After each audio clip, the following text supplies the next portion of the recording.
Hello to my family, the metalheads, and let's get straight into this video. First things first, I want to say I'm finally black. Not black, what am I doing? I'm finally back. Let's clap it up. Finally back after how long? I think it said 3 months last time I checked. First things first, I want to apologize that I was gone for so long. It's just that I started to get a lack of interest in anime. I started to like basketball a lot more. I started to like rap hip hop a lot more. But I finally found my groove, or found my interest inside of anime, and finally found the way to pick up the paper again, started drawing, found the courage to come back to my YouTube channel, and rightfully so. Before I even get into the topic of today, I want to talk about a lot of the things that has occurred within anime since I've been gone. Or just not even a lot of things, just one right now that I can think of.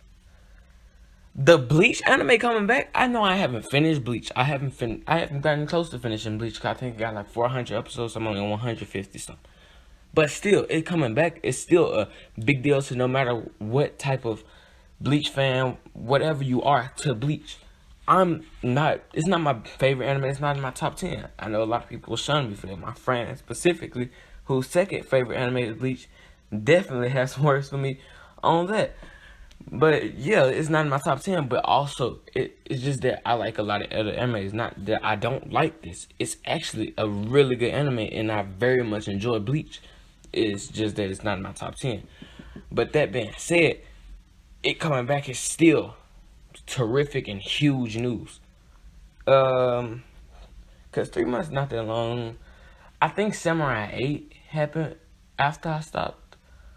I was caught up to the Boruto manga, but not recently. But Boruto transforming into not Jinchuriki, I'm tripping. Him have activating this Atsutsuki mark. I kind of want to make a video on that, so there might be a video coming on that too. But before I get off topic on what I wanted to talk about today, I wanted to talk about how false accusations in anime. That's something I hate the most out of any anime. And false accusation, the word false in this context can be stretched to mean different things. So firstly is the Adogon.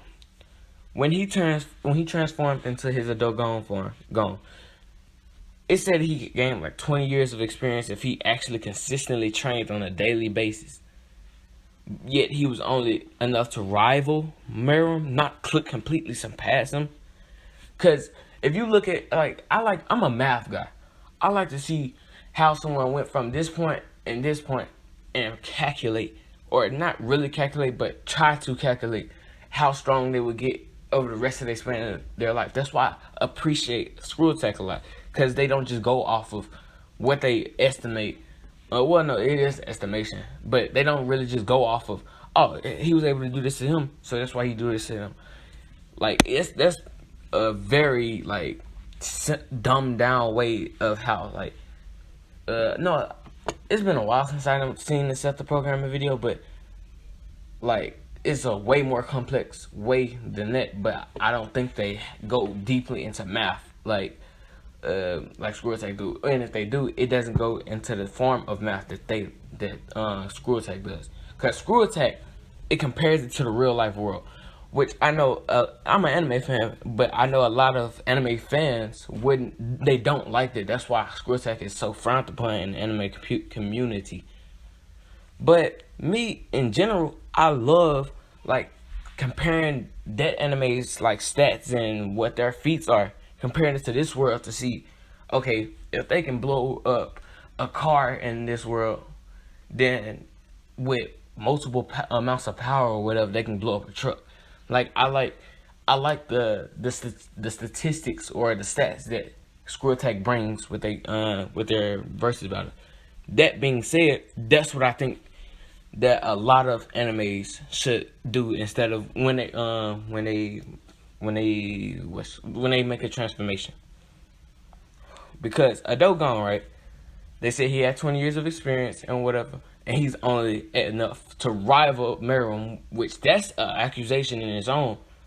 But a lot of like Swag Hockey and himself, he don't think that that Gone is enough to what's called rival Merriam, right?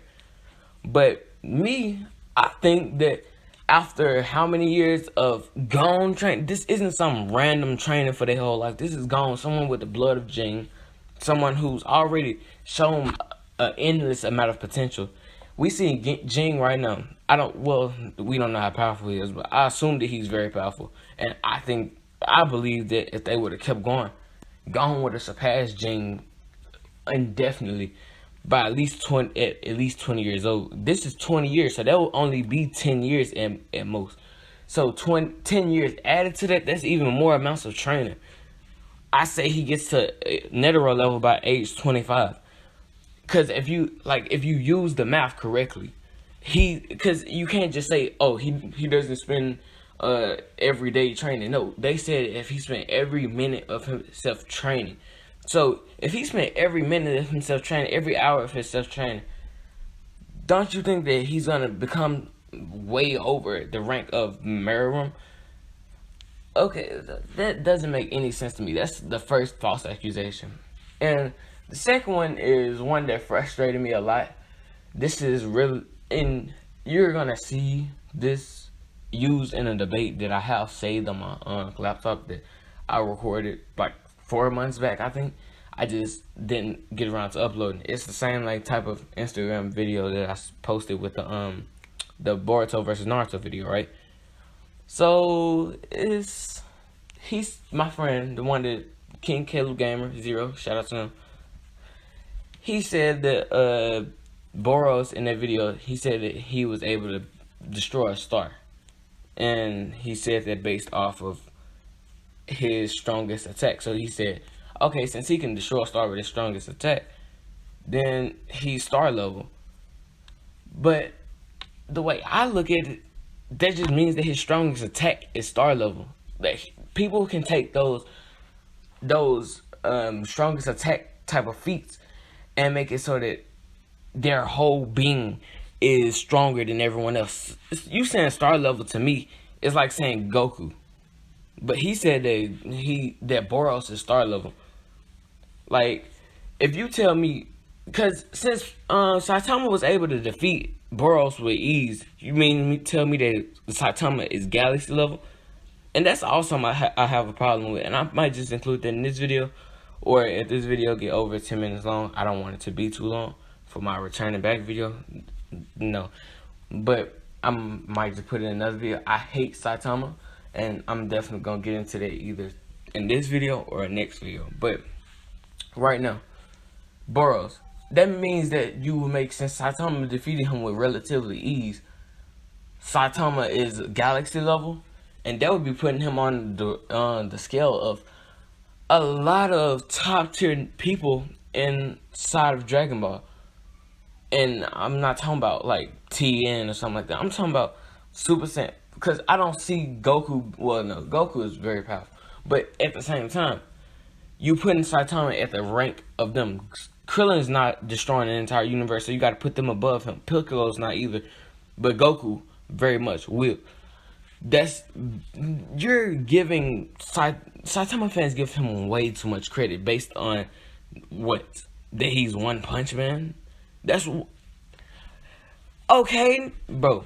This man, Saitama, he's literally just a regular human. He doesn't have any powers. Like a gag character, a character that's created to be a gag character that's not supposed to be taken seriously.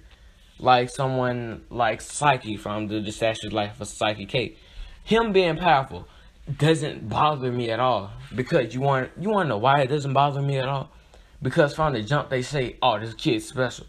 If you're special and you get an extreme amount of a power up, then I don't care. If they have an explanation for why you're so powerful, I don't care. Okay, you're this powerful. You have the right to be this powerful because of anime logic and because of what happened. Like solo leveling, you can argue that that's like Saitama. But there's one key difference that I think is a key difference. It's because it's literally set in like an isekai type of world, like a Kame got killed. That it's they don't show them going into isekai, or they don't show that it's a game, but it still has some characteristics of like a game type of like world, RPG type of thing. But Saitama, he's set inside of their real world, if what I can assume is correct. He's not an expert. He doesn't have superpowers. He's just a regular human. But him doing 100 squats, 100 push-ups, and all that in a day just lets him jump from the Earth to a moon in I don't know how many seconds. I don't care if it's an anime. It still has to have some type of real. If it's set in a realistic type of world, if it has buildings, if it's not some mythical world, then something in it has to have some type of value to be realistic. People always want to get on another anime for not being realistic. Like how people will get on for Fairy Tail, for instance, for not having any deaths or not having any consequences. But not every battle has to have a consequence. It's not a war, but like, okay, in the war arcs, if there's not one death or if there's not a lot of deaths, okay, I understand. In a war there has to be casualties. But if it's a battle like Lemillion and Deku versus Overhaul, it's fine to not make any consequences after the fight. Because first of all, this man is getting jumped, so he's already at a disadvantage. Secondly, it's Lemillion and Deku. Deku can avoid, Lemillion can attack. Why does there have to be a consequence within it? Like they've set themselves up just so that they can have like some type of consequence, which is not needed. I guess I just have some type of different view on anime than a lot of anime fans, and I consider myself a super anime fan. I love anime, but some tropes in anime I just don't understand. Attack on Titan is one anime that does a lot of deaths. And compared to I'm gonna compare Attack on Titan's deaths and Akame ga Kill. Okay, in Attack on Titan, all those deaths that happen, even though there are a lot and there are consequences, there are well-deserved consequences. Because the way that they make Attack on Titan, they make every battle that they're in, they're not a one-on-one battle. So one person, it's literally like a war. It's every mini battle of a war. So of course some people are gonna die. And plus they're going up against Titans. Titans that are way bigger than them, way stronger than them, and probably way faster than them. Somebody's gonna die, so it makes sense for a lot of people to die in Attack on Titan. But Akame got killed. That was a war, but it was a different kind of war. Like there are two different types of war, in my opinion. A war like Attack on Titan is where it's a lot of people on each side, or it's a lot of people on one side going up against a equal team of either equal amounts of people or equal value of people, like Attack on Titan. But there are two different types of war, like I said. The other war is where it's just two great powers going up against each other. It's in that case where I don't think there has to be as many casualties or as many consequences as something like Attack on Titan. Or you get the point. Akame got killed didn't need to kill every member of Nightshade. There was no point to it. Only people that survived was Akame and the boss, I think, because I'm rewatching it right now, so I can actually like go into it with knowing what's gonna happen, so I can try to read it better, just watch it better. So you mean to tell me that like every member of Nightshade died, but it's not the fact that they lost the war. They won the war with just one member. It wasn't a war. Let me change my position, because it was one battle. That doesn't make it a war. One battle being lost led to everyone dying, or no, they died over multiple courses of battle. I'm lying.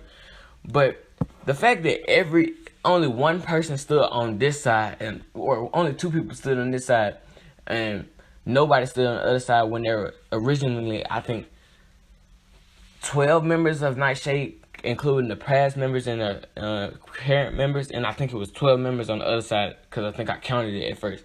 It was at least 10 on each side. Everybody died? That doesn't make sense at all to me. Why would everyone die when it's not set up to be like that? Like everyone, like I already said this, so I'm not gonna get into too much detail.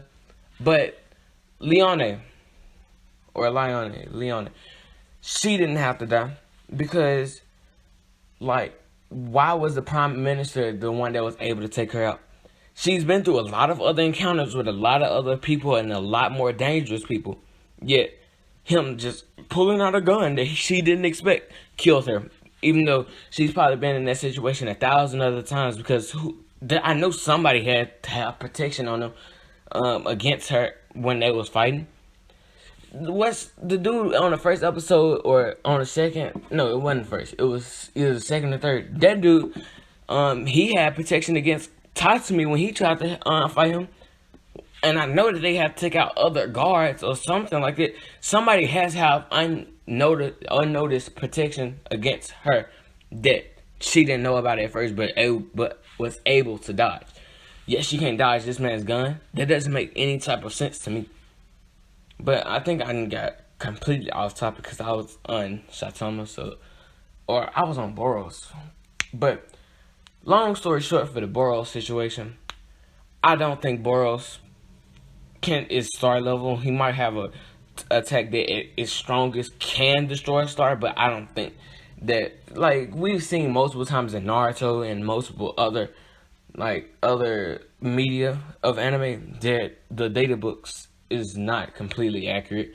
So the fact that they said star, they have to have talking about a very small star, because if he wanted to, like, if he was actually star level himself and not the attack, he would have no problem with Saitama whatsoever. And that's how I'm pretty much gonna end this video, because Saitama's not that strong. Just the sum of this video, Saitama shouldn't be that strong as he is. A Dogon should be way more powerful than he is. Like, okay, let me just finish this off with that. But also Boros isn't star level. Stop saying it. He's not playing. Well, he's probably playing star level. I don't know, but he's not star level. Don't get that wrong. But to end it off, a Dogon. Just so who I would compare him to in his world, I got a Dogon stomping all of Meryl. If you don't want to make him more powerful than Meryl, I say he beats all three of the Royal Guard at once. This is if they gave him the proper treatment of being.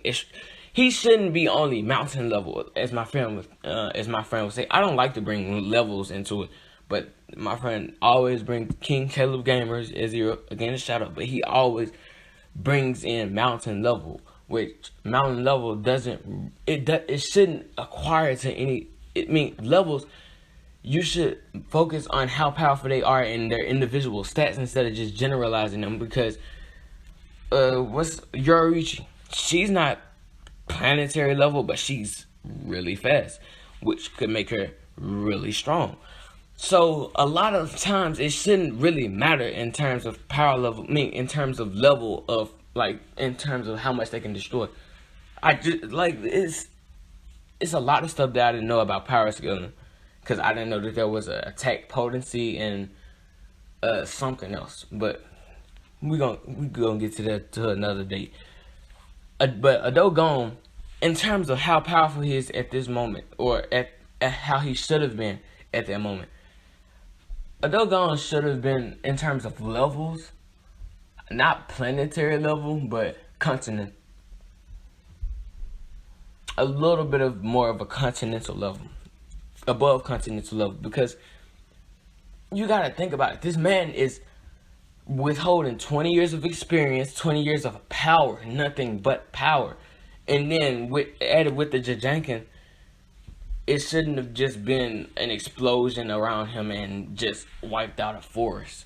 It at least could have been on country level. It at least could have been some city level. Is that bigger than forest level? Something bigger than forest level, at least. At most, world level, low planetary level, but it's just gone to be stronger, and that's how I'm gonna end the video for real though. Also, follow my Instagram, metalforever526. METALFOREVER 526. I'm spelling it out like you can't spell yourselves, but just so you can know. Well, that was it for this video. Don't forget to like, comment, and subscribe. Also, after each video, I'll put some interesting battle or whatever in the discussion tab of YouTube, and I would appreciate it if you would check it out. And remember, once you join the family, to me, you will forever be metal forever.